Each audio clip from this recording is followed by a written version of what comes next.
आज गोष्ट युरोपातल्या नेदरलँडची, म्हणजे नेदरलँडमध्ये गेल्या 12 तासामध्ये 24 तासामध्ये जे काही घडलेलं आहे त्या एका घटनेनं जगभरातल्या सत्ताधाऱ्यांना, राजकीय नेत्यांना, विविध पक्षांना स्वतःच्या सगळ्या धोरणांचा पुनर्विचार करायला लावणारी घटना तिथं घडलेली आहे. म्हणजे आपल्याकडं वर्षभरामध्ये 2024मध्ये लोकसभेच्या निवडणुका होऊ घातलेल्या आहेत, त्याच्यासोबत काही विधानसभेच्या पण निवडणुका होतील. ह्या निवडणुकीमध्ये, आपल्याकडच्या निवडणुकीमध्ये मतदारांचा कौल कसा असू शकतो, लोकांची चॉईस काय असू शकते, मतदान कशा पद्धतीनं होऊ शकतं, ते कुणाला जाऊ शकतं, याचा ट्रेंड किंवा याची झलक, याची एक छोटासा ट्रेलर नेदरलँडच्या निवडणुकीतल्या निकालामध्ये पाहायला मिळतो आहे. या व्हिडिओमध्ये आपण तीन गोष्टी आपण कव्हर करण्याचा प्रयत्न करूया. त्यातला पहिला, नेदरलँडमध्ये नेमकं काय घडलेलं आहे. दुसरं, गर्ट विल्डर कोण आहेत की जे नेदरलँडचे पुढचे पंतप्रधान आता होऊ घातलेले आहेत. आणि तिसरं, नेदरलँड काय आहे, तिथली लोकसंख्या, धार्मिक लोकसंख्या कशी आहे, कारण तीही मजेशीर आणि इंटरेस्टिंग गोष्ट आहे. तर त्याच्यामुळं हे 3 मुद्दे या व्हिडिओमध्ये आपण कव्हर करण्याचा प्रयत्न करू. त्यातला सगळ्यात महत्त्वाचा मुद्दा, नेदरलँडमध्ये नेमकं राजकीय घटना काय घडलेली आहे. नेदरलँडमध्ये गेल्या 12 तासामध्ये तिथे एक निवडणूक झाली. तिथल्या संसदेची निवडणूक पार पडलेली आहे. त्या संसदेमध्ये जवळपास ही संसद, नेदरलँडची संसद ही 150 खासदारांची संसद आहे. त्या संसदेची निवडणूक पार पडली आणि त्या संसदेचे निकाल आलेले आहेत. त्यातले काही ट्रेंड आलेले आहेत आणि या निकालानुसार, ह्या ट्रेंडनुसार तिथं गर्ट विल्डर यांचा जो पक्ष फक्त 6 वर्ष जुना आहे, त्या पक्षाला सत्ता मिळताना दिसते. 150 पैकी विल्डर यांच्या पक्षानं 37 जागा जिंकलेल्या आहेत आत्ता तरी. त्यांना सरकार स्थापनेसाठी, त्यांना पंतप्रधान होण्यासाठी काही जागांची आणखी गरज लागणार नाही असं नाही, पण जिकडं साथीदार मिळत राहतात, सगळ्या विचारसरण्या वगैरे सगळे पाठीमागं टाकून त्यांना ते मिळत राहतात. त्याच्यामुळं गर्ट विल्डर हे नेदरलँडचे पुढचे पंतप्रधान असतील याच्याबद्दल आता साशंक राहिलेले नाही. पण गर्ट विल्डर यांचं निवडून येणं हे एवढंच साधी सोपी घटना नाही आहे. विल्डर कोण आहेत, जेव्हा गर्ट विल्डर यांचा जो पक्ष आहे हा फार राईट मानला जातो, फार राईट, सेंट्रली राईट. आपल्याकडे भाजपला सेंट्रली राईट म्हटलं जातं. म्हणजे हिंदुत्ववादी भूमिका, भांडवलशाही विचारसरणी ही फार राईटची लक्षणं आहेत, किंवा ही विचारसरणी ही फार राईट मानली जाते. गर्ट विल्डर हे फार राईट म्हटले जातात. त्याच्यामुळे ते अतिशय कट्टरवादी आहेत. त्याच्यामुळे तो पक्ष सत्तेवर आलेला आहे आणि पुढच्या वर्षभरामध्ये जसं भारतामध्ये निवडणुका होऊ घातलेल्या आहेत लोकसभेच्या, तशाच युरोपमध्ये, बहुतांश युरोपमध्ये निवडणुका होऊ घातलेल्या आहेत. आणि तिथल्या जनतेनं ज्या पद्धतीनं गर्ट विल्डर यांना निवडून दिलेलं आहे, ज्या मुद्द्यावर निवडून दिलेलं आहे, ते मुद्दे विचार करायला लावणारे आहेत. त्याच्यामुळंच दुसरा मुद्दा, जो सगळ्यात दुसरा आणखी एक महत्त्वाचा मुद्दा तो आहे की गर्ट विल्डर कोण आहे. गर्ट विल्डर हे अतिशय वादग्रस्त व्यक्तिमत्व आहे. विल्डर यांनी त्यांची पूर्ण भूमिका, त्यांची पूर्ण धोरणं ही इस्लाम विरोधी आहे. जर सत्तेवर आले तर विल्डर यांनी अशी घोषणा केली आहे की नेदरलँडमध्ये कुराणवर पूर्णपणे बंदी घातली जाईल. इस्लामिक शाळा आहेत, म्हणजे आपल्याकडे जसे मदरसे आहेत तसे तिथला इस्लामिक ज्याही शाळा, कॉलेजेस असतील, ज्याही संस्था असतील, त्याच्यावर पूर्णपणे बंदी घातली जाईल. हेही विल्डर यांनी घोषणापत्रामध्ये जाहीर केलेलं आहे. एवढंच नाही तर नेदरलँडमध्ये जे काही मुस्लिम इमिग्रंट, शक्यतो मोरोक्को वगैरे या भागातून येत आहेत, त्यांच्यावर पूर्णपणे बंदी घातली जाईल अशी घोषणासुद्धा विल्डर यांनी केलेली आहे. विल्डर यांना नेदरलँडचा डोनाल्ड ट्रम्प असं म्हटलं जातं. त्याचं कारण ते फक्त दिसतात, थोडेसे ट्रम्पसारखेच दिसतात. त्यांचे केस वगैरे एकदम अवतारच कम्प्लिटली वेगळा आहे, तुम्ही पाहू शकता.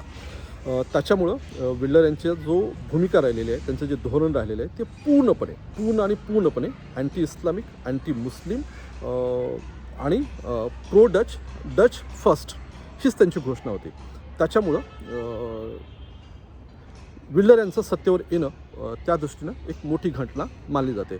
अशा माणसाला, बरं, विल्डर फक्त धोरणं अशी जाहीर करतात असं नाही आहे, तर कुराणवर तर त्यांनी बंदी घालण्याची घोषणा केलेलीच आहे. पण याच महाशयाने, तुम्हाला जर आठवत असेल तर युरोपमध्ये काही वर्षापूर्वी मोहम्मद पैगंबरांचं कार्टून काढलं म्हणून तिथं प्रचंड मोठ्या दंगली उसळलेल्या होत्या. सगळा युरोप धुमसत होता.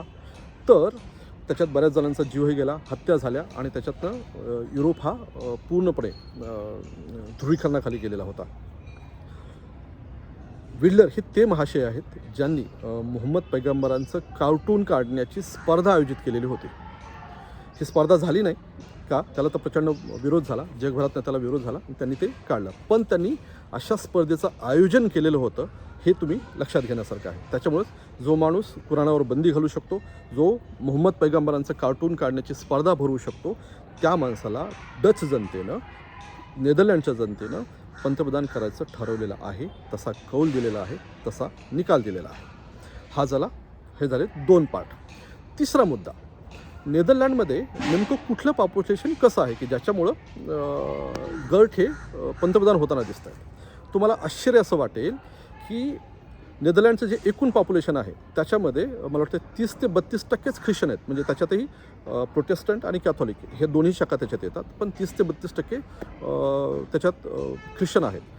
5% ही मुस्लिम आहे. नेदरलँडमध्ये मुस्लिमांची संख्या ही 5% आहे. तुम्ही हेही लक्षात असू द्या, नेदरलँड हा असा देश आहे ज्यानं जगातल्या सर्वात मोठ्या मुस्लिम देशावर दीर्घकाळ राज्य केलेला आहे. आणि तो दीर्घकाळ जी सत्ता ज्या देशावर होती त्याचं नाव इंडोनेशिया. इंडोनेशिया हा मुस्लिम बहुल देश आहे आणि त्याच्यावर डच किंवा नेदरलँडचं यांचं दीर्घकाळ सत्ता राहिलेली आहे. त्याच्यामुळंच नेदरलँडमध्ये मुस्लिमांची संख्या 5% आहे, पण मुस्लिमांची संख्या तिथली जी 5% आहे तर ती इंडोनेशियातून तिथून गेलेली नाही आहे, तर काही आफ्रिकन आणि अमेरिकन देशातनं तिथं स्थलांतरित झालेल्या लोकांची संख्या आहे जे इस्लाम मानतात, तर त्यांची संख्या ही 5% आहे. नेदरलँडमध्ये तुम्हाला असं साहजिक वाटू शकतं की मग मुस्लिम तिथं आहेत तर हिंदू आहेत की नाही, तर हिंदू आहेत. हिंदूंची संख्या नेदरलँडमध्ये जवळपास 1.5 लाख ते 2 लाखाच्या आसपास आहे. पाकिस्तानींची संख्या माझ्या अंदाजानुसार काहीतरी 30,000च्या आसपास आहे. पण सगळ्यात महत्त्वाचं नेदरलँडमध्ये कुठलाही धर्म न मानणाऱ्यांची संख्या जास्त आहे. ते बहुमतात आहेत आणि त्यांची संख्या ही जवळपास 57% आहे. 57% लोक असे आहेत की जे कुठलाच धर्म मानत नाही, कुठलाच नाही. ना ते ख्रिश्चनिटी मानतात, ना हिंदुइझम मानतात, ना ते इस्लाम मानतात, ना ते ख्रिश्चनिटी मानतात. त्याच्यामुळं ज्या देशामध्ये कुठलाही धर्म न मानणाऱ्यांची लोकसंख्या ही सर्वाधिक असेल, 60%च्या आसपास असेल, तिथंसुद्धा गर्ट विल्डरसारखा माणूस हा सत्तेवर येताना दिसतोय, तिथं पंतप्रधान होताना दिसतोय.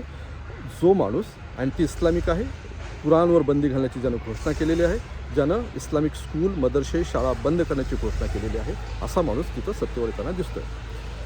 ही घटना साधीसुधी नाही आहे. मी जसं आधी म्हणालो की आपल्याकडं 2024मध्ये लोकसभेच्या निवडणुका होऊ घातलेल्या आहेत. आत्ताच आपल्याकडं हिंदू आणि मुस्लिम ध्रुवीकरण होऊ घातलेलं आहे. ते रोज होताना आपल्याला दिसतं. वेगवेगळ्या विधानसभेच्या निवडणुकीमध्येही तशा घोषणा, तसे नेते एकमेकावर वक्तव्य करत असताना दिसतात. मोदींचा जो 2 टर्मचा जो कालखंड आहे त्याच्यामध्येही सगळ्यात महत्त्वाची घोषणा त्यांनी, जरी जगजाहीर तसं काही केलं नसलं तरी हिंदू मुस्लिम ध्रुवीकरण केलं आणि त्याच बळावर मोदी दोन्ही वेळेस सत्तेवर आलेले दिसतात. नुसते सत्तेवर आले असं नाही, तर लोकसभेच्या इतिहासामध्ये किंवा संसदेच्या इतिहासामध्ये एवढं भरघोस मतदान कुणालाही भेटलेलं नाही जेवढं दोन्ही टर्ममध्ये मोदींना भेटलं.